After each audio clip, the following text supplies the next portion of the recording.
Hi, ഇന്നത്തെ video ഒരു ഡ്രിങ്കാണ്. വളരെ പെട്ടെന്ന് ഉണ്ടാക്കിയെടുക്കാൻ പറ്റിയ ഒരു ഡ്രിങ്കാണിത്. പിസ്ത ഡ്രിങ്കാണ്. ചൂടിനൊക്കെ കുടിക്കാൻ പറ്റിയൊരു ഡ്രിങ്കും കൂടിയാണിത്. ഇതിനുവേണ്ടി ആദ്യം തന്നെ ഒരു ബൗളിലേക്ക് 1 കപ്പ് തണുത്ത പാൽ ഒഴിച്ചു കൊടുക്കുന്നുണ്ട്.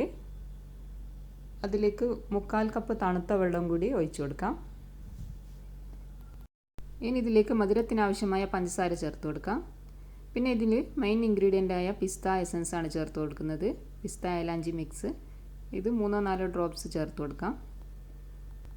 പിന്നെ കുറച്ച് ബദാം പേസ്റ്റാക്കി എടുത്തത് കൂടി ചേർത്ത് കൊടുക്കുന്നുണ്ട്. ഇത് നിർബന്ധമില്ല, കുറച്ച് ബദാം കുതിർത്ത് വെച്ച് പേസ്റ്റാക്കി എടുത്തതാണ്.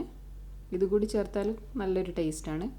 പിന്നെ ഗ്രേറ്റ് ചെയ്ത് വെച്ച കുറച്ച് ആപ്പിൾ ചേർത്ത് കൊടുക്കുന്നുണ്ട്. പിന്നെ ഈ ഒരു ഡ്രിങ്ക് നല്ല കളർ കിട്ടാൻ വേണ്ടി കുറച്ച് ക്യാരറ്റ് ഗ്രേറ്റ് ചെയ്തത് ഇട്ട് കൊടുക്കാം. ഇത് കൂടിപ്പോവരുത്, കുറച്ച് ചേർത്താൽ മതിയാവും. പിന്നെ കുതിർത്ത് വെച്ച കസ്കസും കൂടി ചേർത്ത് നന്നായി ഇതൊന്ന് മിക്സ് ചെയ്തെടുക്കാം.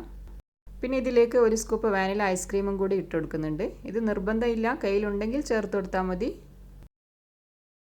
കുറച്ച് ഐസ് ക്യൂബ്സും കൂടി ചേർത്ത് കൊടുത്ത് ഇത് നന്നായി ഒന്ന് മിക്സ് ചെയ്ത് കൊടുക്കാം.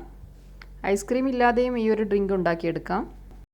പിന്നെ ഇതിലേക്ക് ഒരു ഭംഗിക്ക് വേണ്ടി കുറച്ച് അനാറും കൂടി ഇട്ട് കൊടുത്തിട്ടുണ്ട്. അതുകൂടി ചേർത്ത് നന്നായി ഇതൊന്ന് മിക്സ് ചെയ്ത് കൊടുക്കാം. മുന്നേ കല്യാണ വീട്ടിലൊക്കെ ഉണ്ടായിരുന്ന ഒരു ഡ്രിങ്കാണിത്. നന്നായി തണുപ്പിച്ച് കഴിക്കാനാണ് ഇത് കൂടുതൽ ടേസ്റ്റ്. ഗസ്റ്റൊക്കെ വന്നു കഴിഞ്ഞാൽ പെട്ടെന്ന് ഉണ്ടാക്കിയെടുക്കാൻ പറ്റിയ ഒരു വെൽക്കം ഡ്രിങ്കാണ്. അതുപോലെ ഇഫ്താറിനൊക്കെ കുടിക്കാൻ പറ്റിയൊരു ഡ്രിങ്കും കൂടിയാണ്. ദാഹവും വിശപ്പൊക്കെ മാറിക്കിട്ടുന്ന ഒരു ഡ്രിങ്കാണ്.